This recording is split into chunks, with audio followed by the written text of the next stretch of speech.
Hey, what's up, you guys? It's us. It's another episode of Oops All Dragons. My name is Lisa. My name's Varun. And today... No, please go ahead. I want to introduce him. So I've brought some new guests today, and this is the first for us. These are my friends. Yeah. So yeah, this is a plural. We have two guests on today. The lovely couple of Manda and Troy from the Taste of Dragons streaming podcast network. Say hi, guys. Hey, I'm Manda. Hello, and I'm Troy. We're kind of a package deal. Yeah. We're like a two-headed dragon. Like a candy bar Twix. Oh yeah, I'm the left Twix. I'll take right. It's fine. Always go left. Yep. I wonder if there's ever been a package of Twix with two left Twix. That you know what? That's very us. I feel like that would be us. Oops, all lefts. Yep. That's pretty much the joke of our the joke of the podcast name. It's just like oops all this. Yes, June. Thank you for explaining it to me. I really didn't get it. No, there's another. We've been at this for 11 episodes. 11 episodes. There's another version of that joke that I have to tell you, but I can't tell you on the stream. Ooh. Yeah. But we're here for a podcast. So, before we do a little, hey, how you been? The reason Manda and Troy are on today is, Manda specifically, you are the one who actually got me into D&D. I don't know if I ever told you that. Oh, it's my fault. Yeah, it is. Yeah, it was your stories when we were working in that same office about all the crazy stuff. Because I'm like, hey, I've heard this D&D thing, but I've like never played. You're like, oh. And you were like, let me tell you some stories. So this is like at your all's work. This is like on like a work break, or are you guys just like in the middle of your job? No, like, so yesterday. This is like lunch. Yeah. Walk to Publix and get a pub sub and come back. Yep. Watch a bad movie and talk about D&D. And that's why we always wear gloves. You're gonna have to get. So yes, tell that story. In a tangential way, you're also at fault for me because Oh my gosh. Oh gosh. the first game I ever played in was with Varun. You spread D&D like a virus. This is, I'm gonna go with vampirism. It feels like like she like it bit you and it like had it course through your veins, and now you've just processed, you've gone through the line. There's a legacy here. You have no idea how many people I've introduced to D&D at this point. By effect. Yeah. There's a brood. It's a fractal. Yeah. So we're gonna go more into that. But before we do, as we are always want to do, how you been, Lisa? Oh, just hanging in there. Mostly just quietly berating my job, hoping for them to give me a vaccine as a treat. It's treat. Here's a vaccine, and here's two left Twix. A little of vaccine as a treat. Yeah. Cats can have a little of salami, I can have a little of vaccine. I've also been re-listening to a lot of Nicki Minaj. And listen, okay, this doesn't have anything to do with anything. But what if it does? I have a feeling that I think she might be a nerd. I think she might secretly... You think? Like, in the ranks of Vin Diesel. I don't know. I was listening to Roman's Revenge, and she's going, rah, rah, like a dungeon dragon. I'm starting to feel like a dungeon dragon. And I'm like, oh, are you? Okay. Oh, are you? I'm pretty sure she's secretly a nerd. Or maybe even not that secretly at this point. And so now I've just been, like, thinking, okay, I have to find a way to play Dungeons and Dragons with Nicki Minaj. Hey. I'll play in that game. What class do you think she would be? Oh. Probably a bard, right? Oh, right, that seems like the easy singer. answer. Yeah. Mm-hmm. But consider Barbarian. Ooh. Singing Barbarian. Dang. Bardbarian. I love it. It's like a guitar axe, but it's an actual axe as well. Absolutely. It's a battle axe. Oh, it's perfect. All right. And then on my side, haven't been doing much since our last recording because we're doing these in rapid succession these days. But I've been listening to a lot of Chromeo. They've been around for a little while, but I like their stuff. Kind of pop, What's Chromeo? They're a band, kind of poppy, kind of funk. Somewhere there in the middle. Their song Old 45s and their song Jealous, pretty good stuff. And I guess we should pour one out before we throw it over to you, Amanda and Troy. For Daft Punk. Pour one out for Daft Punk. They did it. You know, they finished their loop. They're going back to their planet. Yep. They finally figured out how to take the helmets off. They finally figured out on Google Maps how to get back home. France, where is that? Goodness. Is that by the Popeyes? Do we make a left? I'm not sure. I love that they went out on their own terms. It wasn't like, hey, we're not doing well, or hey, we had a fight and now the band's breaking up. They were just like, it's time. We're done. Let's go. We haven't toured kind of in a beautiful. billion years. Yeah, I mean they're still gonna collect their residuals. They're still gonna get their coin. Yeah. They've done enough for the culture that they can coast on it for the rest of their lives. Good for them. Honestly, I hope I can do a 16th of what they've done in their lifetime. Mm-hmm. In the fiction in my head, this is the part where I feel like those two robots go back in time to their younger selves to teach them about the art, How to Daft Punk. and then it's just a loop. So it's not like they had a choice. They had to leave now to time travel. Oh, they to make wouldn't sure make it in time. that the To ensure continuity that Daft continues. Punk Okay. exists in the first place. And then they left their younger selves a note, and they were like, "Hey, February 2021, you know what to do." And that just continues. That's it's written inside of the helmet. Yeah, it's inside the helmets. Yeah. Don't forget. They're constantly aware of this ticking clock. The best opinion I ever heard about the end of Daft Punk is they shouldn't have told anyone. They should have just given those helmets to someone else and just let Daft Punk live forever. Or someone obviously not them though. Yes. Yes, yeah. Just like, yeah, they why does passed it Daft on. Punk sound different all of a sudden? Like that's clearly a lady, right? Just have it on like clearly two women and they're doing like Yeah. ska. Yeah. They're doing ska. Daft Punk is a swinging jazz band now. Oh my god. Just never mention it. Yeah, no, just never acknowledge it. Just treat it the same way that the MCU treats the Hulk recasts. Yeah. Just I pretend I do not see it. Just keep going. All right. Enough about Daft Punk. So, Manda and Troy, you, like I mentioned, you're part of the Taste of Dragons network. So, like, what is that for listeners who may not know? Oh, we have a podcast. It started as a podcast for video games, and it kind of expanded out into like what else could we do. So now we have a Twitch stream where we play video games with our listeners, and we also have like way too much social media. Yeah, we really like the idea of getting together and talking about video games to each other because we would be doing that anyway. What did you play this week? What did you play this week?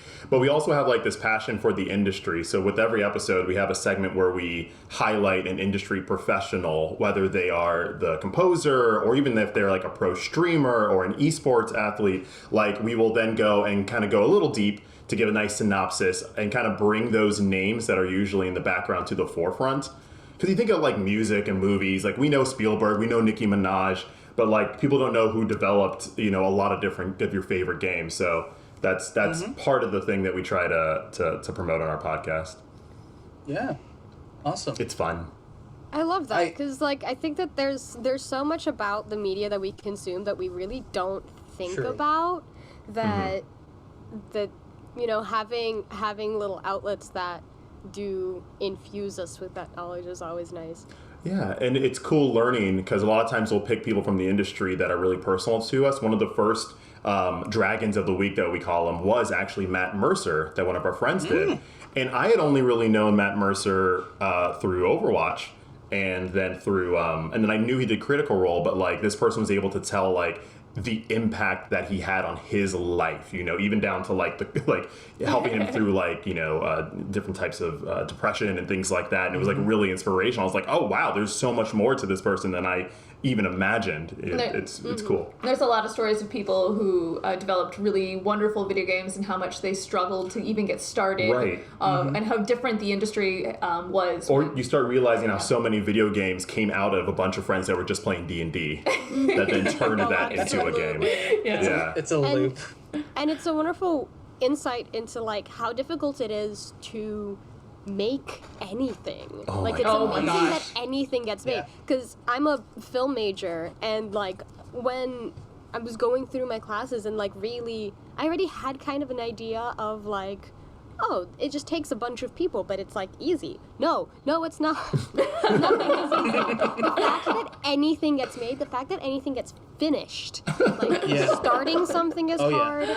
Yeah. Continuing something is hard. Finishing something is almost impossible. Right. It's nothing short of like a miracle that anything gets done. It makes it so hard to be critical of like anything. Yes, it's so much harder to critique a movie or a video game knowing what goes into it, because like people come out and like, the movie was okay, the sound wasn't great. And I was like, but what about the 400 other people who worked on that film? The fact that it exists is amazing by itself. The fact that it made it here. Yeah, that's why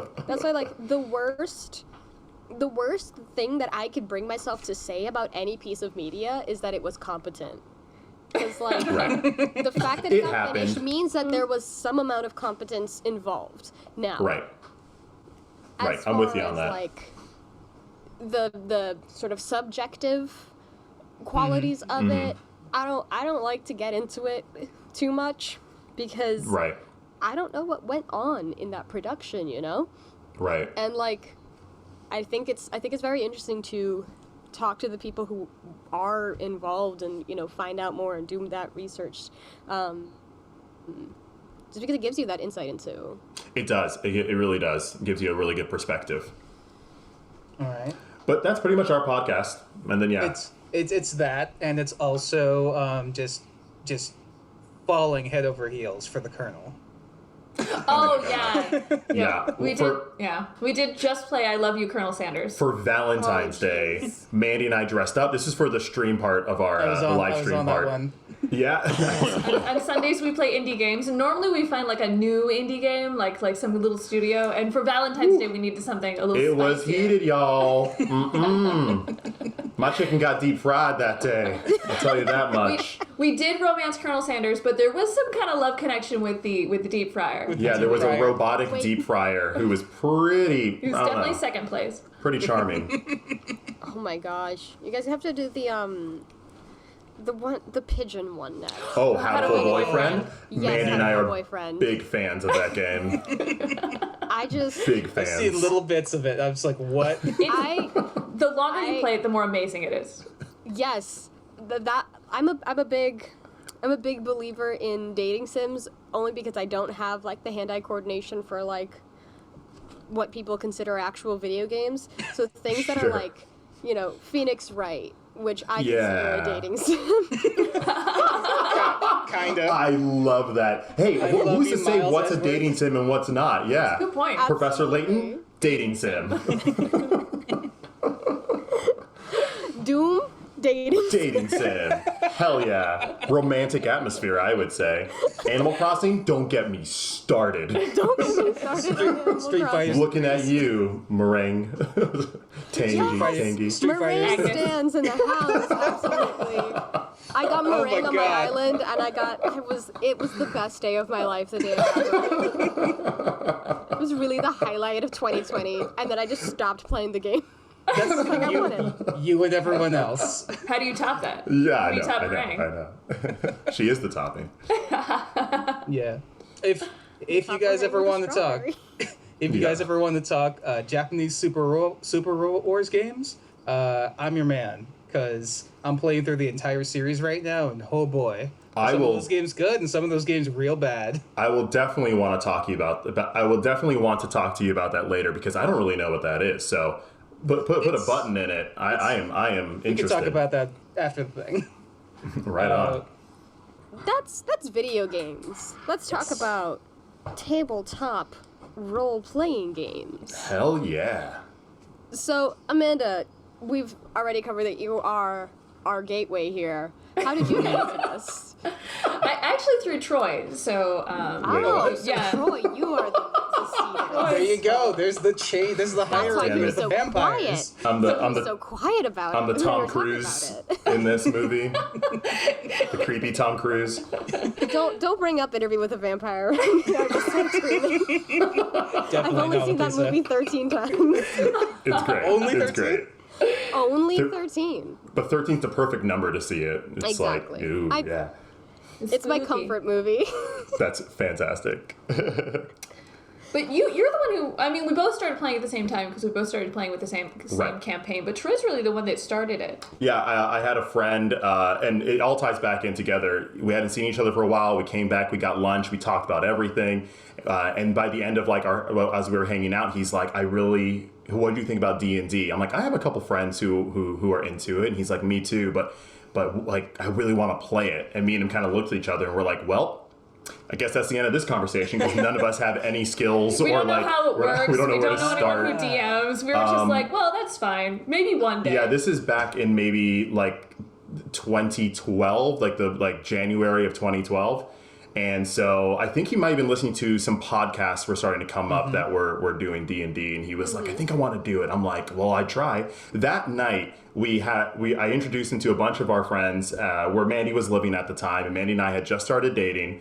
And as I was introducing them, another friend of ours came in, and I know is actually a DM, and he's been a DM since like the 80s. And not just does he DM like on the side for fun, but he actually worked at a gaming place where he does it professionally, like for people to come in and pay him to be their dungeon master. Mm-hmm. And so I was gonna say I actually started doing that either myself or at the gaming store up the road from us. Actually cultivated a crew that's now doing that, running for the store professionally. It sounds like a really fun / stressful job. Pretty much. Like you gotta be on, you gotta have your stuff ready, Right. you gotta be creative. Yeah. And also, it's like they're paying you. Am I really? Yep. How critically am I going to fail you No, right now? You totally, oh gosh. No, It it is. is. It is different. It is different when money is involved. Yeah. Right. It's a We little started different running like D&D sort of workshops up there at the gaming store, and then they wanted us to like DM. Actually I'm play. like, you know what? I'm gonna let Varun take that. Yeah. It's a noble honestly- profession. Honestly, from what like Varun has told me and what I've heard secondhand, like he's doing a great job. I hope Right so. Right on. I have so much respect for all of you dungeon masters out there. I've only been a player, and like I look at what it goes into making, or what it goes into being a dungeon master. In the same way you were talking about like what it takes to make a video game. That's kind of how I feel when you guys are putting together these campaigns and these characters. Like as a player, I've only been a player. I'm in awe of all that you all can put together. Just from the get-go, I want to let you all know that. Okay. Thank you. I wouldn't be able to do this without you all putting in the work. So, hats off. But we ran into Nakia. So, our friend came in, and now we have like 5 people at this gathering, which automatically makes it a party now. So, we started drinking. Yeah, 5 people enter the apartment, you have to start It's just drinking. a party now. It's the Yeah. rules. It's the rules. So, after a while, I'm a little tipsy. I'm like, hey, tell me about D&D. I just no cunningness, no cleverness, no beating around the bush. Just like, D&D, tell me everything you know. And he was like, I don't know where to start. And as he was explaining it, hours went by, and he was just explaining how it works. And we kept drinking and kept being like, but what if this, and what if that, and what if that? Till eventually he was like, you know what? Monday. Everyone who here, if you're in, Monday, show up, we're starting. The best way to start a D&D group is to get everyone to do lots of drinking and then be like, just come back. And they're like, oh, that sounds fine. You'd think so, but we've been in that situation before. It sometimes does not end well. You're right. It's a gamble. It's a roll of the It's dice. absolutely a gamble. Yeah, So it kind of harkens back to what I think you all said in a previous podcast, where it's like you just have to go. The best way to explain it is to Yeah. just do it. Yep. And so that's what he came to. He was like, just get here and we'll do it. And we did. And we ended up having like a 4 or 5 year campaign that is still not ended, has had different conclusions to chapters, but has been definitely a turning point in gaming in general for us. Oh, that's the rare kind of game. You just say it like, yeah, we just had a 4 or 5 year campaign. Yeah. Oh yeah, that's so a we have, unicorn. Yeah, we have two. So we had that one was 2nd edition. So not only has it lasted a long time, it was also a very old version of Dungeons and Dragons. And we do play 5th edition now, which has been going on for about a year. Awesome. Yeah. So tell us about that. So because I know I was starting to describe some of the 5th edition stuff to you, and you're like, oh, that sounds so soft and nice, versus like 2nd edition, which is like brutal. 2nd is very different, and some of it has been there are just inherently been improvements over time. The people that still play 2nd edition, I think, are just like enamored with how the game used to be. Gritty. And some of it's really nice. If I'm play devil's advocate and look at both sides, you feel like you earn everything. Like I was when we stopped playing, I was a level 8 cleric and I had a 1d8 healing spell. Like that was my max healing. So if but you still get hurt a lot. Yeah. It's not like you're getting hit for 2 points. You're still, getting hit for, 20 or 30 or something. So if you got healed, it mattered. Like you had to like save spells and some of that's great because when you were in a really difficult battle and you made it through, like that was a super refreshing and an accomplished feeling. But also sometimes very terrible. I remember being laughed at when I told a couple friends who play 5th that I've been playing for at this time like two years straight, like every week for 2 years. And they were like, and I'm like, yeah, and I just got to level 4. And they were like, what? And I was so excited. And it's not like level 4 is equal to level 8 in 5th. No, it's still level 4. It's more like level 2. It's more like level 2. You start with spells in 5th edition that like I still don't have in 2nd edition. But it's a lot of details. Like, to give an example that's kind of general, in 5th edition, if you're injured and you go to sleep, you can heal throughout the night, right? Mm-hmm. And by the time you wake up, you're healed, you're fresh, you're ready to go. Yeah. With 2nd edition, if you want to heal, you don't heal at night at all. You just don't heal. You have to buy a thing called a poultice, rub it all over your body, and then as you sleep, it'll heal you 2 points per hour for how long you sleep. Oof. And you get 3 applications of it, so you can only use it for 3 nights anyway. So you never get your full health points back. Ever. unless you get healed or you go to a temple or it's just hard mode. It's just like if you like Dark Souls as a video game, you would really like 2nd edition. And while it's stressful, it really makes you play very carefully. It makes you choose your spells. It takes longer, but it's very much like a chess game. It's very hard. Okay. And there's more math. That's what I've also heard. Yeah. So how are you liking 5th edition that you moved over? Oh my God. Can you hear the tears just coming out of my face in joy? Every time that our DM says something, and then Mandy and I look at each other like, what? You can just do that? Like relearning your spells in 5th edition, you can pretty much... Depending on the class. Depending on the class, if you use your spells, you can spend another hour to relearn those spells to get them fresh again. And I don't know if that's entirely true. Oh, sorry. No. Correct me if I'm wrong. No. Was that a house rule? No. Never mind. We'll talk about that later. Well, it's just something Troy does. A different example. Oh, sorry. Is in 2nd edition, when you fall down, it takes you an entire turn to stand up. You don't get any action. So your action is standing up. But with 5th edition, it'll take you half your movement. So it'll be like, I can't run as far because I had to stand up. But it was like, that would have been my whole turn, is me getting knocked down. So and that one's a weird one because as a normal character, sure, it takes half your movement to get up.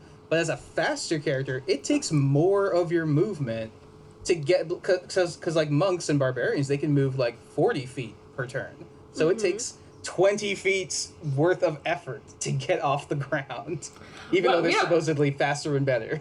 We don't care because we couldn't get off the ground at all before, so we're the easiest sell for 5th edition. It's like, oh man, that's not fair. That seems super fair to us. We'll take it. So you said something kind of magical to me. So you're saying that not only has this campaign run for 5 years, but also you at a point you were playing every week. Yes, when we were playing, yes. For like the first maybe 2.5 to 3, I mean, I'll lowball it, but we were playing every week, and then after that we had like one year where we pretty much played like maybe once a month, and then the next year we picked it up again, week to week. We took 1 year off, Yeah, and then the following we took 1 year off. Yeah. So it's over the span of about 8 years. We've probably played about 6 of them. And half of that was every week, approximately. There's a lot of zhuzhy. That sounds like second edition math right there. We had a very dedicated group of We had friends. 7 too, so it was It's 7 ridiculous. people. This is the same group the entire time? Yeah, we had 7 players and a DM, and we played week to week. There was 2 players who weren't always there. And Yeah, they moved away. We would play for them while they were gone. Right. But it was still at least Yeah. And I suppose I should caveat all of this with, at the time, 4 of our 7 players all lived in the same house, so it Yes. was a That little helps. easier. That does Yes. make it easier. Yeah. Yeah, actually, yeah. Oh my gosh. Yeah, you, 2 of us, and myself. Yeah, we had Yeah. 2 couples were pretty much living in the same house, and then we were all playing D&D. So we weren't going anywhere else. All right, but that's still amazing. That is Yeah. truly, truly amazing. I've had... I We've was going talked to say, about both of it- us. yeah. Go No, ahead. because then you know what I'm going to say. We've had, people who we've played with who have had the expectation of playing every week, and we have to very nicely but firmly explain that that's a dream, that's a myth. Yeah. It is. We Every get- 2 weeks and that's really pushing it. We've gotten very fortunate with our DMs. We've played with 2 different DMs thus far, and between 2 of our campaigns, I ran 1 DM session once ever, and after that I was like, nah, that's not for me. So I appreciate this is not. Strangely enough, I like the work. I just don't like the role playing everyone in the world. The execution. But yeah, I was like, I'm so grateful for the people that we've had to work with the sessions and the such. Yeah. Yeah. It's like 6 to 8 years, pretty much the same group. That's nuts. I think, I know, Troy, you're an actor. Like, a lot of your groups is like actors, right? 2 of us are professional actors, and the rest of us, we've all done some performing in some capacity throughout our lives. All of us in the group have done some type of performing. We're all part of a group that does a lot of convention shows, and we do like shows at those convention shows, and we're all part of that group, so we all are coming from like a place of performance to a certain degree. I assume, looking at something like Critical Role, that must make for some pretty fun, like, role play. Dude, we've had full fits of laughter to literally dramatic like scenes of tears, crying, weeping, people walking out, like and it real and not real. It's that awesome middle, like, fuzzy line that sometimes happens when you're playing D&D, where it gets real, but in like a good way, but still in an uncomfortable way, but in a good way, in a safe way. We've had so many discussions after our sessions, just breaking down what the story element means and what it means to our characters. Mandy's written fiction based off of our D&D, of her characters and where it's gone, and the backstories of them, and not even stuff that she made from like her origin story, but like where the story is now and what could happen. It was a very robust group, a very robust fiction that we got to live in. D&D is the world's greatest improv game. Oh, absolutely, yeah. Pretty much, yeah. I feel like it really should be taught in acting classes. I think it's great for, and I think I'm just gonna end up repeating a bunch of points that I made in the Mercer episode, but D&D's a great game for actors because it exercises that muscle of like, okay, here's a character that exists on a page. I have the bones of it, but now I have to make that a person. And not just a character. And like that exercise is, at least because I so did some acting, but like at least for me as like a person who is involved in like creative things. It's a very fun exercise to do in, like, I don't know, character creation and building. Yeah, all of our players, like, they committed 100% to Awesome. the characters and to the game part as well. Well, for the most part. I would say like 78%. 78%. I mean, I don't want you to imagine like we're this Shakespearean group of people. Oh, right, It's yeah. like there was definitely like fart jokes, and then like sometimes yeah. you'd lean out of the scene to make the obvious pun. I mean, like you can't. That still exists. That's I mean, true. You can't Yeah, play yeah. with Don't that. get me wrong. Every group. Yeah. We didn't like Daniel Day-Lewis this thing. We weren't like in character for straight 5 hours every week. We're method acting. And I also mentioned this group started with us drinking, so that was also kind of a Yeah. factor That just kept on throughout every Friday. Yeah. Yeah. No, that's awesome. All right, so we've mentioned a little earlier, so let's go into some actual stories. So why do your characters always wear gloves? That's the one I remember. It's less about the why and more about like just the gloves. Is we very early on in the game we were entering a cave or a dungeon. It had a door, and in order to open it, someone touched the door and immediately was electrocuted. Like classic like D&D scenario. But the fun thing about this was our first campaign, and it was also like our first main mission. This was your classic, we met somebody on the road, and he was like, my daughter was abducted, can you find him? And this was our first like real thing, so we were still learning the rules of the world. So when it came to this door that was just a regular door, and that we were like dying to it, we didn't understand that there were probably ways to get around the door, or there were... Yeah, we weren't detecting traps. We weren't thinking that way. It was like very classic, like new people playing D&D. That one door ruined doors for the rest of our characters' campaign story. Every door that we came across, we were like, we'll see about that. It's the ultimate big bad evil guy for every campaign is doors. Yeah. It became Got like a hinge.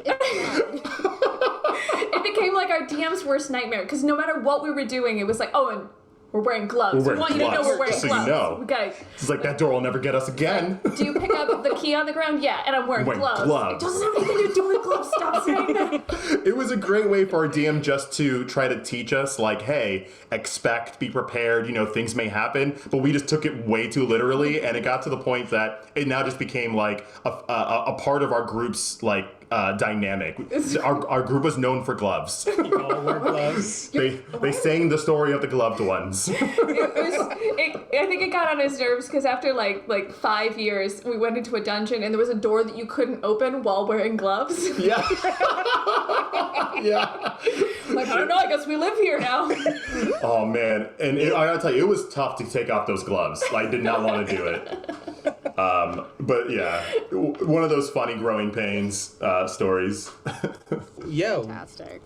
what are some other highlights? I think the glove door was in the Temple of Sins. Do you want to talk about that one? Oh yeah, the one where we had to take off our gloves. So in this campaign, this long one that we were playing, as I said, we had 7 players, and then we had our dungeon master on top of that.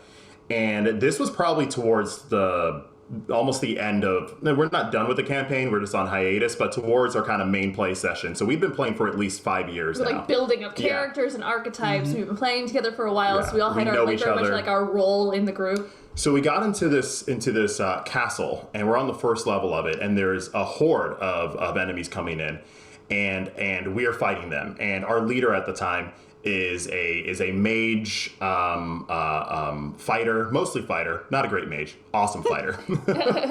He was my brother in the campaign, and he was just slaying them nonstop, and we were doing great. And as soon as we finished, another horde would come in, and another horde would come in, and it just wasn't stopping. And we would find clues here and there, either notes or scribblings on a wall that were saying something about a number and something about like maybe rage, like things we were deciphering, until we finally figured out that they were all attacking him and none of us. Like they're all zeroed in on him. And we started putting together that there's something going on with this level, this castle. And we learned that the fact that he kept fighting is why they kept coming. he was the embodiment of wrath. That's how he's always played the game. He was the first to punch, the first to get revenge.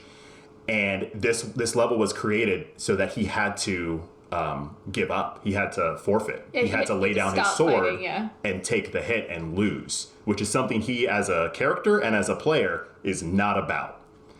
As soon as we figured that out, he pretty much just threw down his sword, like, whatever. And then the goblins killed the goblins, took him down to 0 or whatever they were. I think they disappeared, and then we healed them back up, and then a door unlocked. We went to the next level.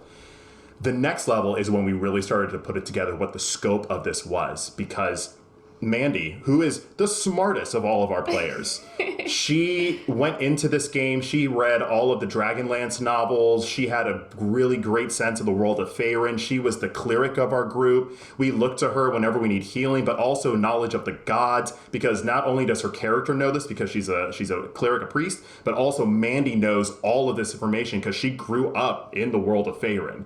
So we relied on her so much throughout our entire gaming life for everything. So we were in a dungeon now where we were going and we were trying to figure out these riddles, and she would have the answer. And when she'd come up with the answer, she would age. And we were like, that's weird. And the more that happened, she would age more, to the point that every step that she took, she was gaining like a year of life and becoming older and older and older and more feeble until we figured out, wait a second, that previous dungeon was Wrath. Mandy's always the one that has the answer. This one must be Pride. And now that we're starting to figure out, oh, these are the 7 deadly sins that are assigned to each of us, how do we solve it? And the solution that we figured out was we had to actually carry her, because every step she was taking, she was gaining a year. So as a group, we had to lift her up. And for this level, instead of her carrying us, we had to carry her physically.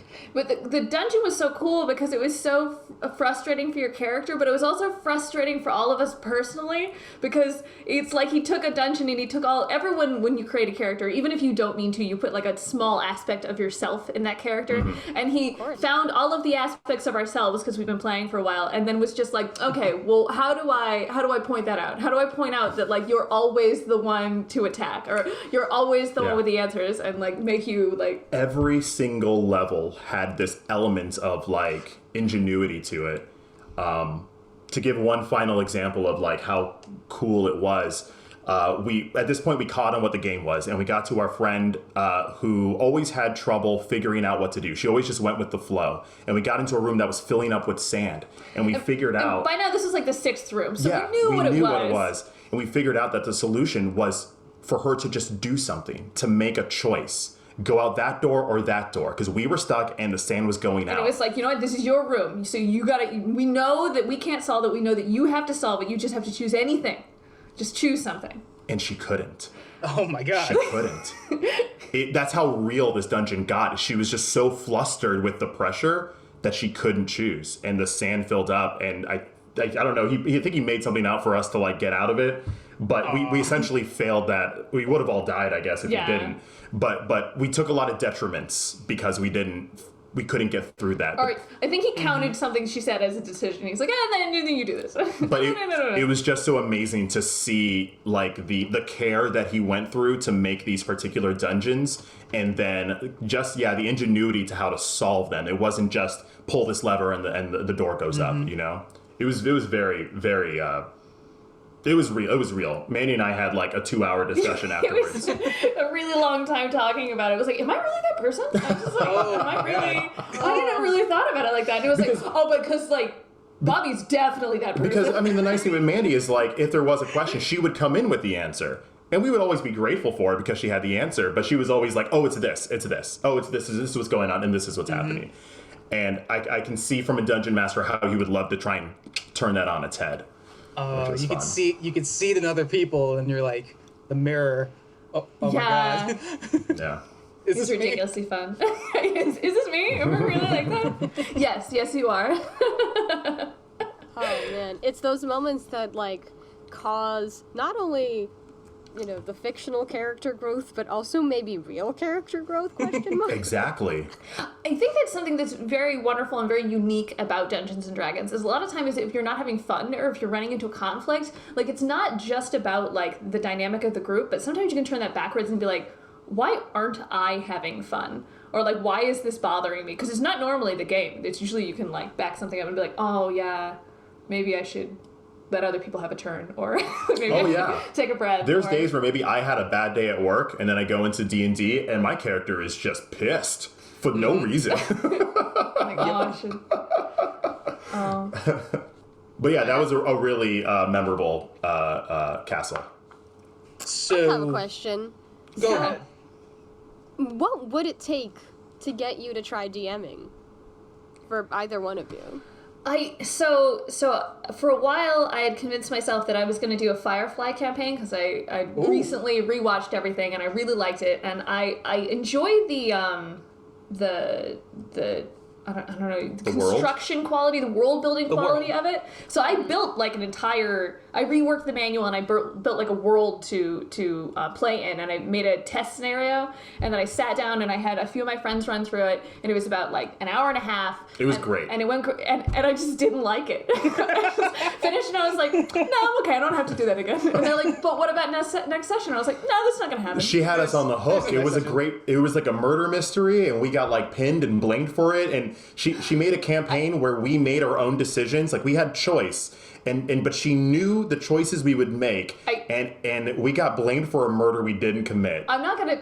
And it was brilliant. I can ruin it because I'm not doing the rest of the campaign. But they were in a space station, and basically I knew where they were gonna go because there were interesting things on one half of the station. And when they were over there, the lights went out, and when they came back, there were some dead people. And what do you do with dead people in a role playing game? You loot them. You immediately loot the bodies. So they loot the bodies, and then they leave, and then like they're on a ship later. And they just got off the space station, and then the news comes on, and it's just a picture of them looting dead bodies. And they were like, what do we do? And I was like, yeah. But we needed an ID badge to get out of the space station. It was brilliant. She got us. You looted them dead bodies. But I guess like the crafting worked for you, but not like the role play aspect and like. Yeah, I didn't like playing everybody all the time. Yeah. Troy would be better at that. And I think I'm the inverse. Like I have a respect for the world building. I think at most I would be really interested in maybe putting together a story, or maybe some characters. But as far as like then bringing that into like the rules and having everything has a value in a property, after a certain while it starts feeling like just too much for me. And then I'm like, nah, I just want to play. I'm like, this is great. I just want to play. But as for what it would take, I think it would have to be like a combo D&D thing, a joint D&D. Your DMing a joint style, DM, I mean. Your DMing style would be so funny. They'd be like, you take fall damage. You take, I don't know, 4. That seems fun. It would be too considerate. You would take. How much would you like to take?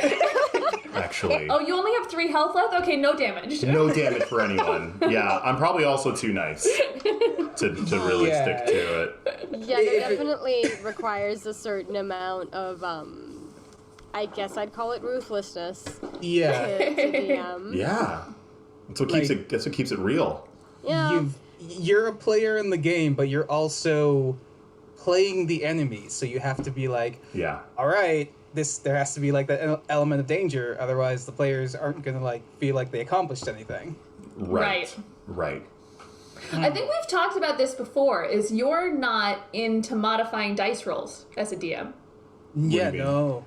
The balance between like, I rolled a 6, dice. which means that like, maybe they'll take more damage than I had intended, so I'll just say that I rolled a 4. I'm like, no, nothing this time. Yeah.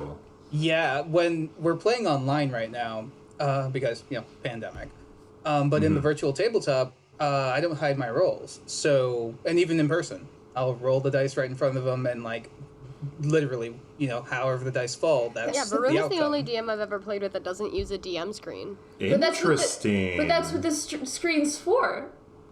Not really, no. It is! Well, the problem comes more in, like, there are some people who use it as a crutch, and then Right. and then right. when your players find out that you're doing that, it's sort of the whole game loses all meaning, because it means that you didn't win that battle through, like how you were talking about how in second edition there's that feeling of satisfaction when you actually succeed. When you find out that your DM's fudging rules, like that satisfaction is dampened, to say the least. Because I don't know if our DMs have done that or not. You were going to win anyway because the DM wanted you to. Yeah. Our DMs definitely do that. How do you know?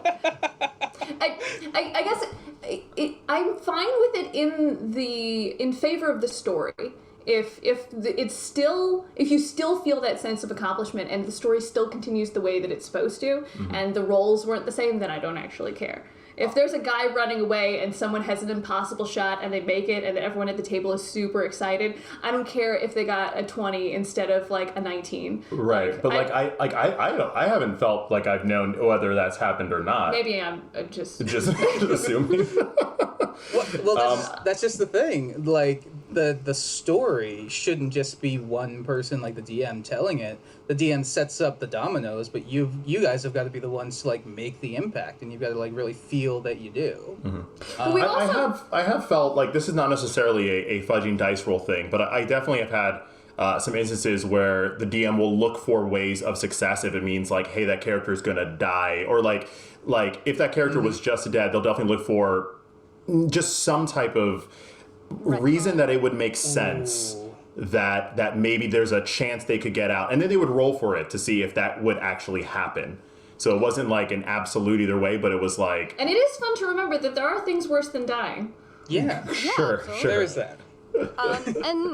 And this is something that I've come to terms with more recently, because I used to be the kind of person that, like, if my character is on the brink of death, I would start to freak out. But now I'm just sort of like,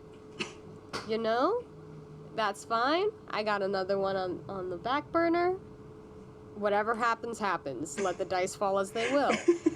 I think it depends on the style of the game. To a certain extent, because there's definitely some games where like I was like, oh, if that person dies, I'll just roll someone else and we'll pull back in. But at least with like our 8-year game, it's like I could if that person dies, the campaign would be over because it's been going on for 8 years, and not because like, oh man, they're so intrinsic to the story, but like the relationship to the other characters is like if they died, everyone would just stop adventuring. And we have had deaths. Like you don't go 7 years and not have people die. I was gonna say we have had deaths, but then it's part of the campaign to see if we can bring them back, because that is a thing you can do in D&D. Get their body to a priest, do a certain thing, sacrifice. There's wishes, like there's avenues to bring that person back. So in those cases where we have had people die in our campaign, it was then the mission to try and bring that person back. And that's what I mean, like there will be ways, and I don't know if that's the DM pushing too much or reaching or whatever to even allow that, but it's always felt natural to me. Okay. Well, that's good. That means that your matters. DM's doing their job, because like that's the other thing with fudging rolls, is that if it's too often, or it can be done in a way that's clunky, and more often than not it's very obvious when it's being done. But if you've never felt like it's hindered your enjoyment, or if it never felt unnatural or out of place, oh well, so be it. Like that's the style, and that's an aspect of the game that is just natural to how your table plays, which is why, like, I think to a certain extent there is, but there really isn't a wrong way to play. Right. I think the only like wrong way to play, or the wrong way to be a player, or wrong way to be a DM, is if you're like a bad person outside of the game. And you're bringing that into the game. Right. But I think that, like, I don't know, there's certain things. Yeah, I mean, house rules exist, and Exactly. like every D&D campaign has its own unique flavor and its own unique rules that no other campaign has. And you've talked before about setting up expectations, so I feel like as long as everyone at the table agrees with like how things are going to work, then like everything's game. Yeah. And I think I already know the answer to this question, but as far as like reviving a dead comrade, a dead party member, do you feel like, do you feel like 5e makes it easier than 2nd edition?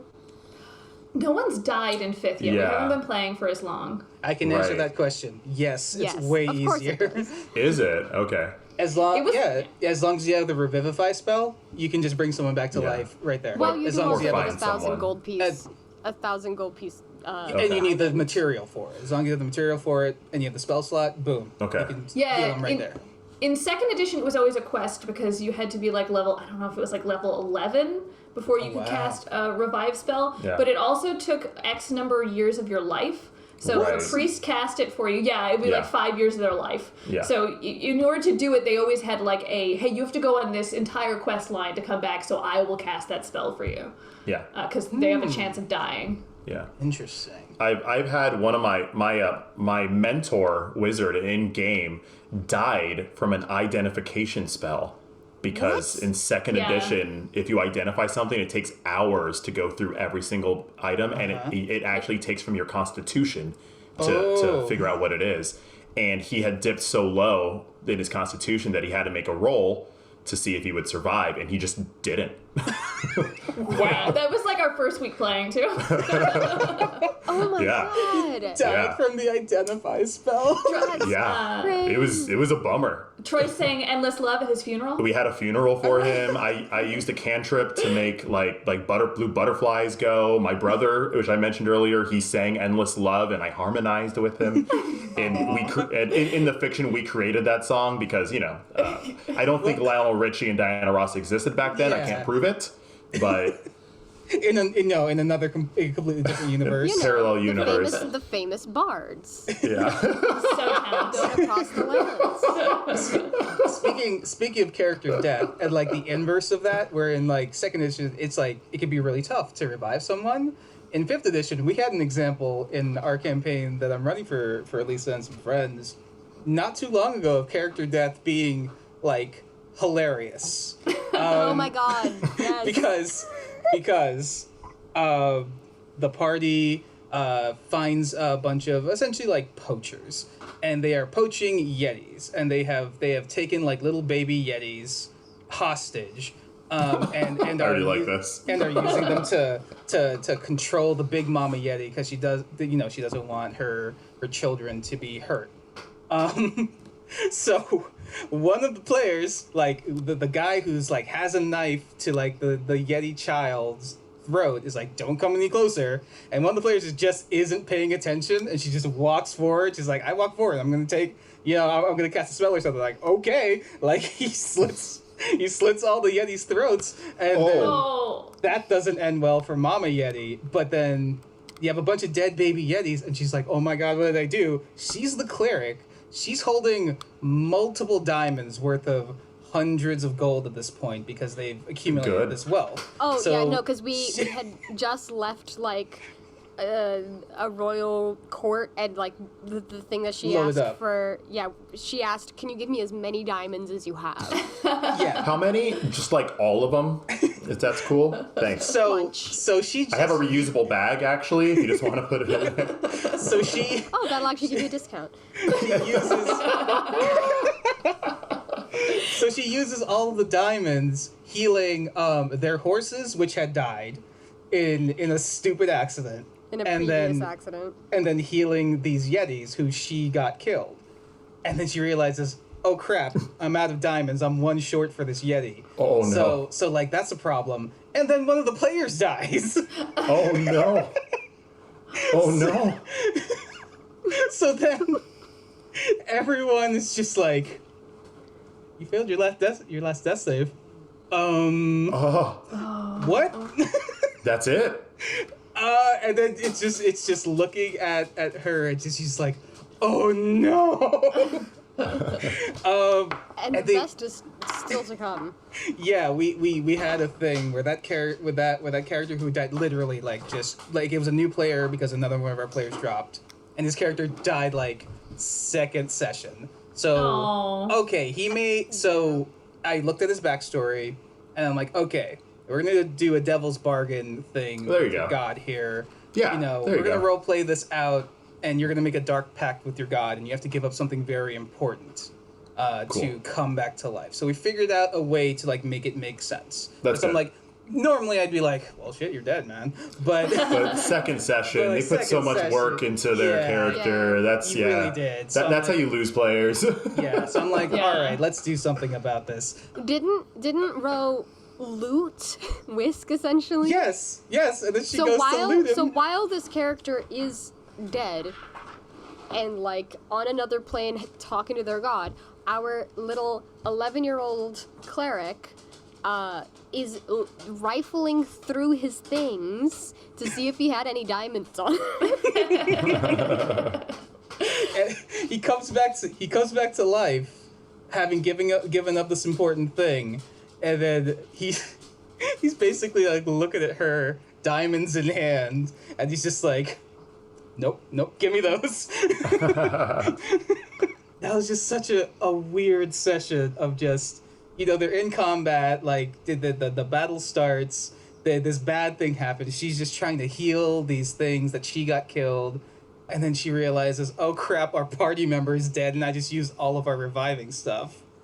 Yeah, so I think we had a handful of diamonds. We used 2 of them on the horses, and then like we were like, okay, we have 1 for each of us just in case anything happens. She uses all of them on everything except for us. Except for the party. And then the next turn they needed, I was just like, oh no. Shouts out Caitlin. Yeah. You said that one of the characters is your brother. We have like a similar situation in our campaign where it's not blood per se, but it's kind of found family, where Lisa's character, Dot, the tiefling warlock, and our friend Melissa and her Aasimar warrior are like lesbian Nice. parents of a Aw. of a They had Nephilim a child. small demon angel child thrust upon them. Yeah, they adopted. Yeah. Then they have our friend Caitlin, who's playing Ro, the 11-year-old girl who just does not know what The anything value is. of money. Yeah. The only thing we taught her about money is that capitalism is hell. and now Whisk, the non-binary Changeling, that's what artificer. artificer who died in the second session and now has come back and is Right. Made the part of devil's pack. Yeah. And yeah, there are definitely those moments where, with their son specifically, Lucian, who I have to roleplay, obviously, that Caitlin has come back and said, like, oh, she's tearing up because there was one point where he got kidnapped and they weren't sure if he was going to be okay. And, like, seeing these two mothers basically try to, like, tear down a mountain to try and save their son from some evil vampires. That was cool. Yeah. I'll throw that to you, Lisa. That was a cool moment. Oh yeah, Session or two. very very humble of you to say that the moment you crafted and created. I mean, like I said, I set up the stuff. I didn't know where it was going to go. Your son absolutely could have died. I mean, everything that happens is like, I don't think he expected, even back at the beginning, for me to, accidentally kill this child's mother, Yep. actual mother, and then take this. It was an egg, and then I got the egg, and then it was a baby, and I was like, oh no. Yeah, that's what I said. Like, Choices. You made the choice, and there was other stuff you guys could have done at that point, which may have benefited you more. But you're like, nah, forget that. We're going up this mountain, and we're getting my son back. Oh god, yeah. And the big snake man, and I decapitated him and then threw him on the vampire's table and was just like, where's the boy? Yeah, Where's the boy? you fought a giant snake man, a castle full of vampires, and then big vampire guy up at the top to save your son. It was that was a fun little session. How do vampires in 5th edition work the same, where if they hit you, you lose levels? No. No. Dear God, no. Oh god, no. Wow. That's wow, horrifying. Second edition is just torture. That's not even a game. It's just sadism. The funny part is we haven't made any of this up, but we probably could. Yeah. Yeah, you absolutely could tell me anything about second edition. I would believe you.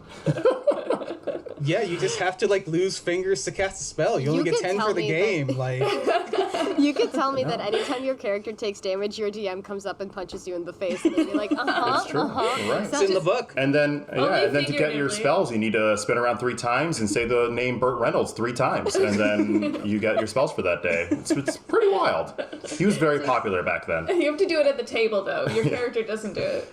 Yeah. Vampires were probably the scariest thing because if you get hit by one, you lose a level. If you get hit by a ghost, you lose a year of your life. You lose a year of your life by a ghost. But those 2 things are bad. But the level thing is bad because, as I told you guys, we did not gain levels very quickly. Yeah.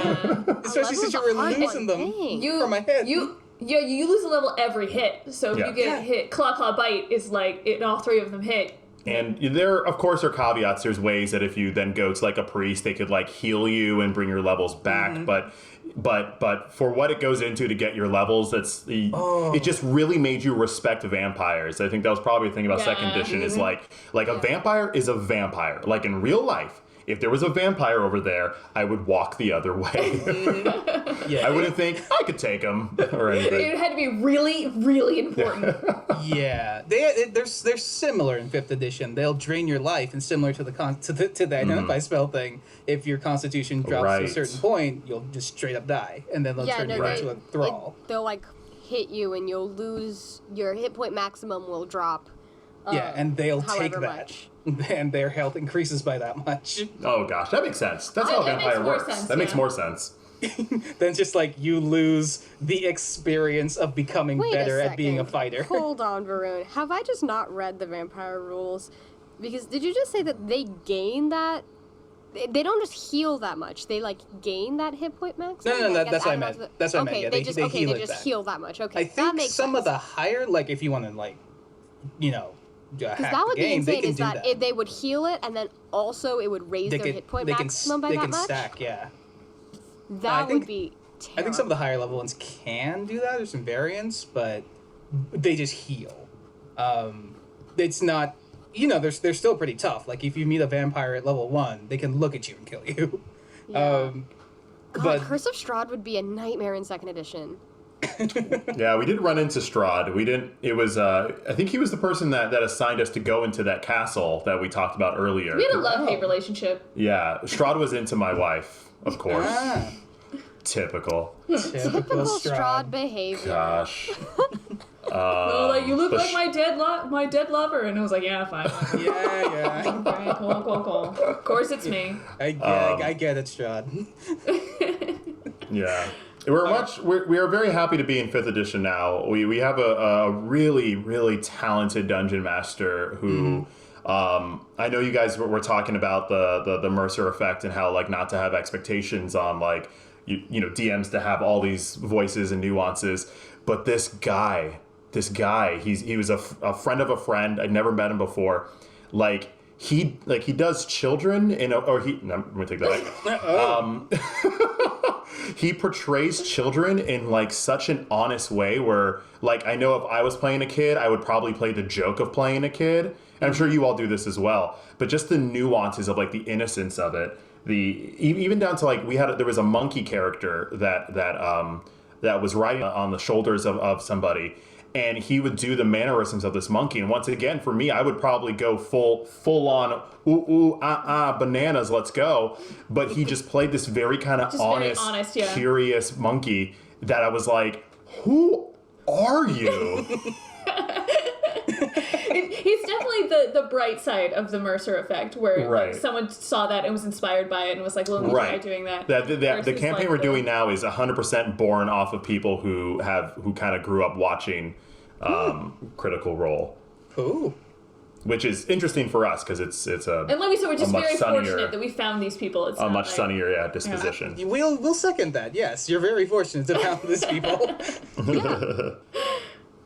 Any other like stories, highlights, like 5th edition? Has anything cool happened in 5th edition? We do have a saying in 5th edition, we're always wearing gloves for 2nd edition. We have a new one for 5th, which we're very proud of. So we were in a fight with, it was very early on, so it was probably like goblins.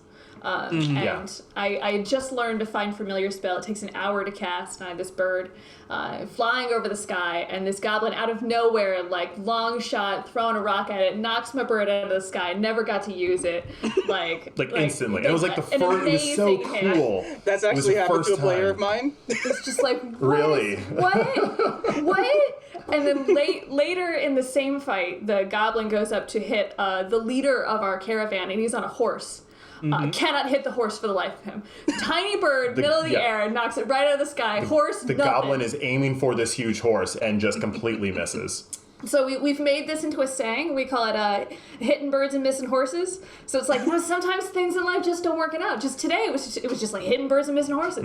It's like you get all the details right, but you miss the big picture. The big picture. And it's perfect because we will go 6 sessions without talking about it, and then someone will be like, you know what, today? It's just like hitting birds and missing horses. and so we said this out of game as a joke, and we laughed and we joked about it. But then I think in character, one of us said it, so now it's canonical. It is a saying in Faerun that goes old and is storied legend. Everyone's like, oh, right, yeah, it's like hitting birds and missing horses. It's just accepted. It's just in the world now. Yeah, absolutely. Yeah. You walk into the little old crone's house and there's an embroidered pillow that says... You have like one of those motivational posters on someone's wall. Hitting birds and missing horses. The graphic T-shirts in the fantasy Walmart. So it's become a moniker for our session just in general. We get a good laugh out of it. Awesome. That's a great just saying for life. Yeah, right? Rich missing horses. Feel free to put that in your Faerun.